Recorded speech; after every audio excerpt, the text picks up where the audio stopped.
Assalamualaikum warahmatullahi taala wabarakatuh. Apa khabar murid-murid? Jadi pada pembelajaran kali ini kita akan belajar mengenai tajuk kehidupan hanyalah pinjaman. Bidang adab untuk tahun 5. Jadi murid-murid boleh ambil buku teks dan buka muka surat 189. Boleh ambil buku teks dan buka muka surat 189. Okey, sebelum kita masuk pada tajuk kita pada hari ini, marilah sama-sama kita teliti ayat ini. Ini adalah ayat daripada Al-Quran. A'udzubillahi minasyaitonirrajim. Kullu nafsin za'iqatul maut. Sadaqallahul azim. Surah Al-Anbiya ayat 35. Apa maksud ayat ini? Maksudnya tiap-tiap diri itu akan merasai mati.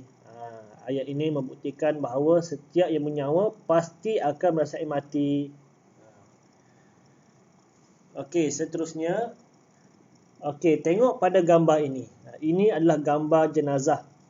Dan kita boleh tengok sewaktu kita hendak menziarahi jenazah, apa yang kita perlu buat? Yang pertama, kita mestilah menutup aurat. Jaga adab bila menziarahi jenazah. Yang kedua, kita mestilah mendoakan jenazah. Berdoa perkara yang baik-baik. Semoga jenazah itu amalannya diterima oleh Allah. Yang ketiga, ucaplah kata-kata yang baik. Ucaplah kata-kata yang baik. Contohnya arwah ini baik orangnya. Dulu dia selalu membantu orang. Kita kena mengucap kata-kata yang baik. Kenapa? Kerana di situ ada keluarga arwah. Keluarganya ada di situ. Bila kita cakap perkara yang buruk-buruk, itu sebenarnya tidak beradab lah. Dan yang keempat, bila kita dah berada di sana, kita digalakkan untuk solat jenazah lah untuk arwah. Dan kita juga perlu mengucap takziah.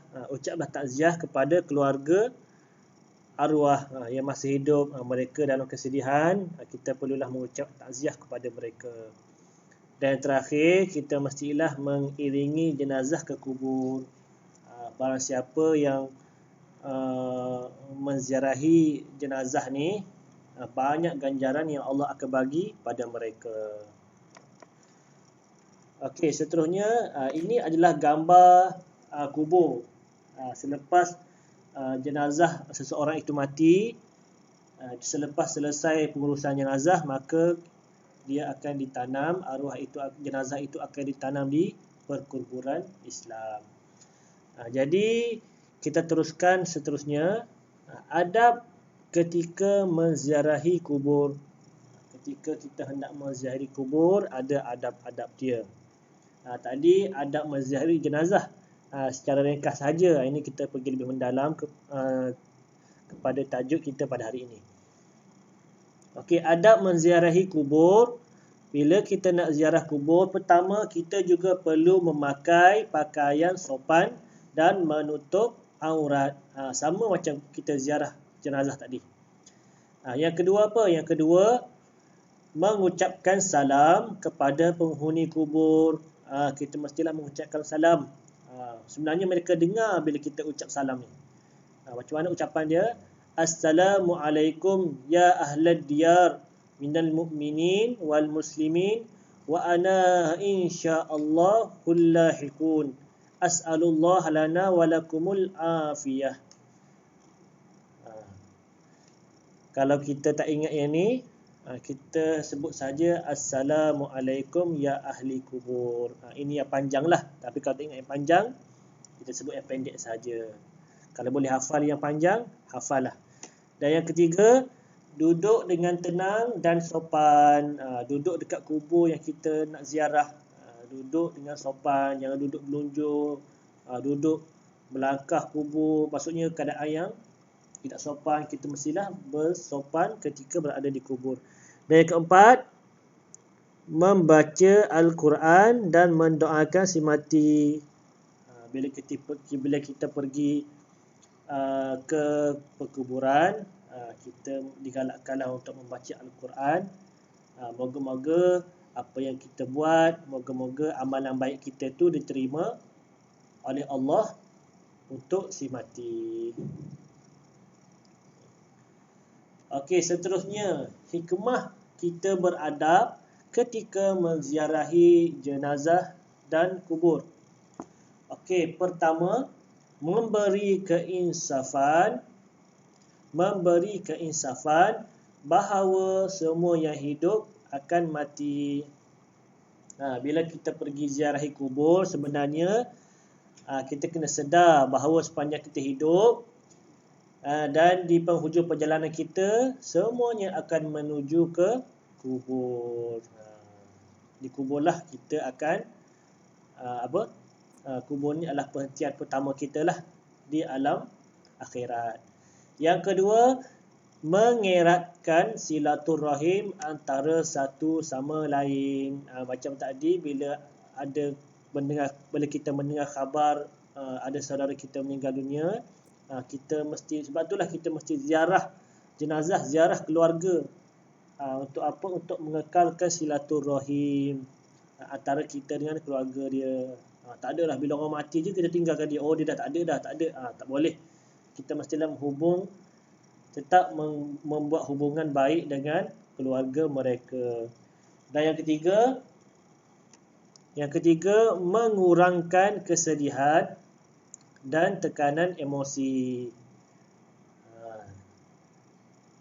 Contohnya, bila ada saudara kita meninggal, bila kita ziarah keluarga dia, mungkin waktu tu keluarga dia dalam keadaan tekanan. Kenapa? Kerana salah seorang ahli keluarga dia telah meninggal dunia.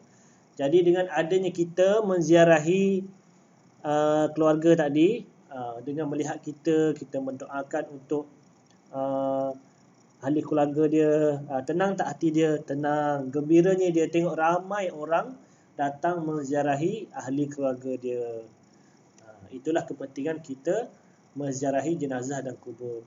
Dan yang keempat, apa dia? Yang keempat, kita akan mendapat keredaan Allah. Bila kita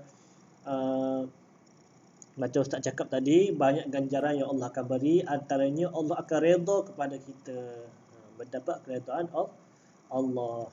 Dan yang kelima, membuat persiapan menghadapi kematian. Apa persiapan kita untuk menghadapi kematian?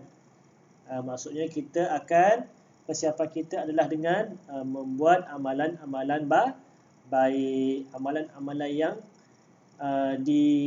diperintahkan oleh Allah lah, terutamanya semayang, puasa dan sebagainya lah, dan amalan-amalan yang digalakkan oleh Nabi kita. Dan yang keenam adalah menunaikan hak sesama Muslim. Antara hak yang kita perlu tunaikan adalah untuk menziarahi jenazah dia. Bila kawan kita jemput kita datang rumah, sebab ada majlis kahwin ke apa ke, kita mesti pergi. Untuk apa? Untuk tunaikan hak dia. Dia jemput kita kena tunaikan. Kalau dia berada dalam masalah, dia nak minta tolong kita, minta nasihat daripada kita, kita mesti bagi nasihat pada dia. Dan begitu juga bila dia dah meninggal dunia, apa hak kita pada dia? Hak kita adalah dengan menziarahi sahabat kita tadi. Itulah hikmah apabila kita beradab ketika menziarahi jenazah dan kubur. Okey, itu sahaja pada pembelajaran kali ini. Kita akan sambung bahagian kedua untuk masa akan datang. Okey, itu sahaja. Assalamualaikum warahmatullahi taala wabarakatuh.